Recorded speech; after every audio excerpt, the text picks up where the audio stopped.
ماں کی برسی پر یہ محفلیں سجاتے ہیں، اس میں کلام رلانے والے نعت خوان پڑھتے ہیں، وہ بھی نوٹ برستے ہیں اور بیٹا یا جو بھی پھوٹ پھوٹ کے روتے ہیں.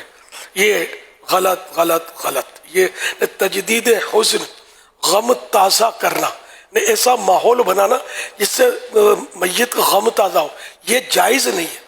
اور یہ ٹرینڈ ہے ہمارے یہاں. یہ پنجاب کا میں سن رہا ہوں کہ کیسٹیں بھی چل رہی ہیں، کلام بھی چل رہے ہیں. مدنی چینل پہ بھی بعض اوقات پڑھتے ہوئے میں نے سنے تھے، میں نے ٹوکا تھا کہ یار یہ کیوں کرتے ہو ایسا، مت پڑھو یہ اشعار. یہ حاجت کیا ہے کہ جس کی ماں فوت ہو گئی ہوگی، ہم ایسے وہ لہجے کے ساتھ کر کے ایکشن کریں گے تو وہ تو بیچارہ روئے گا، ہم کو مزہ آئے گا.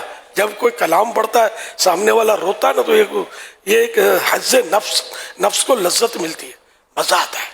اب نعت شریف ہم پڑھ رہے ہیں اور کوئی روتا ہے، وہ ایک دوسری بات ہے کہ وہ عشق رسول میں رو رہا ہے. لیکن یہ ماں کے غم میں جو رو رہا ہے نا، اور ہم ایسا ماحول بنا رہے ہیں کہ وہ ماں کے غم میں روئے. نہیں، اس سے توبہ کرنی ہوگی. جو بھی کر رہے ہیں، یہ سنا ہے بہت ہو رہا ہے، یہ بالکل سب کو بند ہونا چاہیے. جو علماء حضرات ہیں ان کو بھی اگر میری بات سے اتفاق ہو تو وہ بھی کوشش فرمائے، اگر میری غلطی ہے تو میری اصلاح فرمائی جائے کہ اس کو روکنا چاہیے. اب باہر شریعت پڑھیں، فتح اور رضویہ شریف پڑھیں. میں تو دیکھو اعلیٰ حضرت والا ہوں، میرے مرشد، میرے اعلیٰ حضرت، میرے رضا جو ہمیں مسائل بتاتے ہیں، ہم وہ آپ کی خدمت میں پیش کرتے ہیں. انشاءاللہ اہل علم جو ہوتے ہیں نا، ان کو میری بات بہت سمجھ میں آ رہی ہوگی. ایک بات تو ہی صحیح کر رہا ہے، ایسا ماحول نہ بنایا جائے. اصالہ ثواب کرو، کس نے منع کیا ہے؟ ایک نہیں 111 قرآن کریم کا ختم کرو، ایسی محفل سجاؤ، کس نے منع کیا؟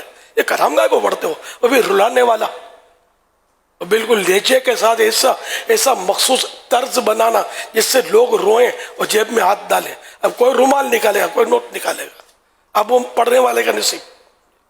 ایسا ماحول نہیں بنانا چاہیے.